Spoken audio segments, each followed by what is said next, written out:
Light is the greatest host of secrets. What happens when we supersede the speed of light? How can a photon be both a particle and a wave, a thing and a function? Is it any wonder then that our ancestors worshipped light as either divinity itself or the great tool of creation, God, or God's hammer and nail? At the beginning and the end, there was light watching over everything with warm indifference. She passes over trauma and triumph with no preference. She reveals your deepest, darkest secrets. She is your most intimate friend, for without her, not only could you not see, nor could you eat, for she lifts light out from the rocks and the dirt that surround us. The fire burns and sheds photons like shrapnel. Each abstract particle reaches escape velocity and flies merrily towards the infinite abyss. Somewhere, we know not where, she encounters her antithesis. Darkness is the greatest devourer of secrets. What lies in the milky absence, that is dark matter. One can easily imagine the anti-god, the devil, and the chaos, floating in the vast seas of shadowed reality, untouched by the salty taste of our tears.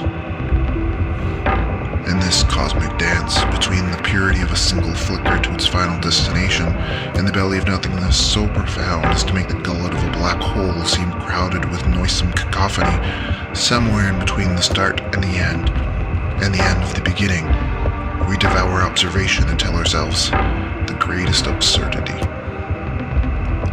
That in observing, we are players casting important hands in the game. But light is just as indifferent as the dark.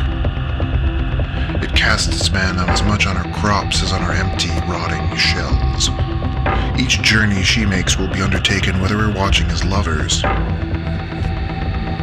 or grieving loved ones. Indeed, in a way, the light and the dark are volatile lovers, their intimate union and genesis of the unknown, a collapse we will never be privy to see. All those intimate violations of the callous ember burning a searing hole through the cool calm of the vast aquatic darkness that watches us with anxious teeth. But much like our best of intentions, this embrace leaves no lasting impression.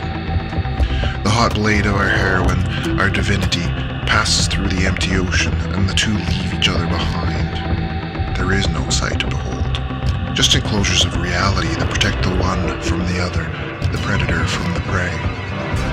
They dodge each other, too disinterested in the world contained within each of their existence to ever be said to truly contact.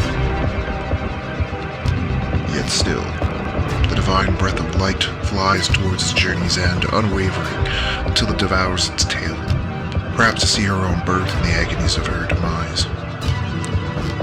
Each spark is the story of an infinity, an eternal self-destruction doomed to lack satisfaction by its own contradiction. The delicate peck she made on our soil fed us life, but we are all victim to her conflagration. The angry waves of the dark soothe her anchored, searing